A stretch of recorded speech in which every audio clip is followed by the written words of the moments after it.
उद्यापासून म्हणजेच 22 सप्टेंबरपासून संपूर्ण भारतभर नवरात्र उत्सवाचा उत्साह सुरू होणार आहे। या मंगलमय वातावरणात देवींच्या आगमनासाठी सर्वत्र जोरदार तयारी सुरू आहे। अमरावती शहरातही नवरात्र मंडळांनी जय्यत तयारी केली असून मूर्ती खरेदीसाठी भाविकांची लगबग वाढली आहे। पाहूया आमच्या प्रतिनिधींनी घेतलेला हा खास आढावा। नवरात्रोत्सवाचा उत्साह आता शिगेला पोहोचला आहे।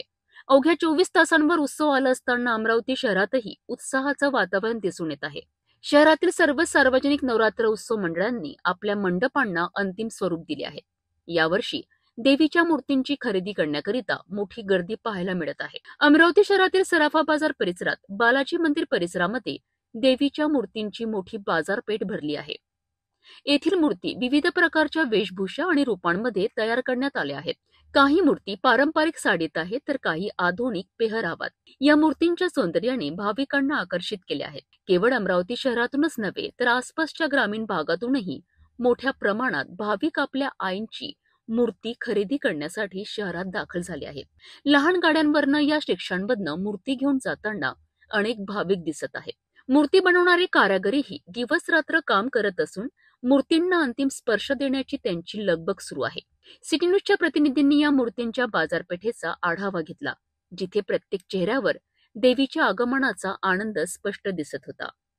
उद्यापासून संपूर्ण भारतामध्ये दुर्गीय नवरात्र उत्सवाला सुरुवात होत आहे आणि अमरावती शहरामध्ये सुद्धा मोठ्या उत्साहात हा सण साजरा करण्यात येत असतो। आपण एकंदरीत जर बघितलं तर बालाजी मंदिर परिसरामध्ये संपूर्ण जे आहेत आईंच्या मूर्त तयार झाल्याचं चित्र आपल्याला दिसून येत आहे। अमरावती शहरामध्ये सराफा बाजार व्यावसायिक परिसर असेल, मोठ्या प्रमाणात इथे सुद्धा नवरात्र उत्सव मोठ्या उत्साहात साजरा होत असतो आणि याच ठिकाणी जे आहेत दरवर्षी भव्य दिवा यांच्या मूर्त्या ज्या आहेत साकारण्यात येत असते। याच ठिकाणावरून अमरावतीच नव्हे तर बाहेरगावचे नागरिक सुद्धा या ठिकाणी मूर्त घेण्याकरिता दाखल होत असतात। आपल्यासोबत असेच काही भाविभक्त जुळलेले आहेत जे जवळपास 50 ते 60 किलोमीटरहून येता आईच्या मूर्ती घेण्याकरिता दाखल झालेले आहेत। आपण त्यांच्याशी जाणून घेऊया नेमक्या कोणत्या गावच्या आहेत आणि किती वर्षांपासून हा परंपरा त्यांच्या गावामध्ये सुरू आहे। काय सांगाल दादा, कशा पद्धतीचा आयोजन असतो तुमच्या गावामध्ये, कसा उत्साह असतो? आपण कुठून आणणार आहात? मी तळेगाव दशासर। काय नाव? नितीन बानवडे।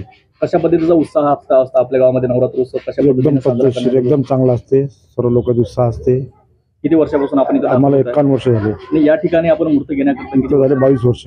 कशा पद्धतीचं वाटतं आपल्याला? एकदम चांगलं उत्साह असतो, नवरात्र असतो, संपूर्ण घरामध्ये जे आहेत परिसरामध्ये असते, गावात असते, एकदम म्हणजे प्रसन्न असते, ते चांगलं असते उत्साह।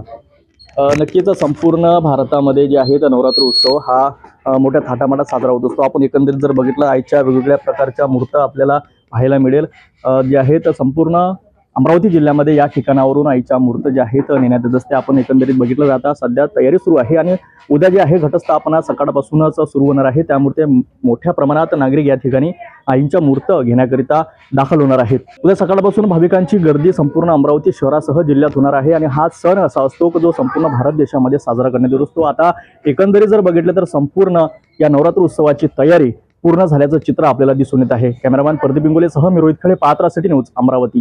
एकंदरीत अमरावती शहर आता नवरात्र उत्सवासाठी पूर्णपणे सज्ज झाले आहे। देवींच्या मूर्तीची खरेदी, मंडपाची तयारी आणि उत्साही वातावरण पाहता हा नवरात्र उत्सव खूप मोठ्या प्रमाणात साजरा होईल अशी अपेक्षा आहे। सर्व भाविकांना नवरात्रीच्या खूप खूप शुभेच्छा।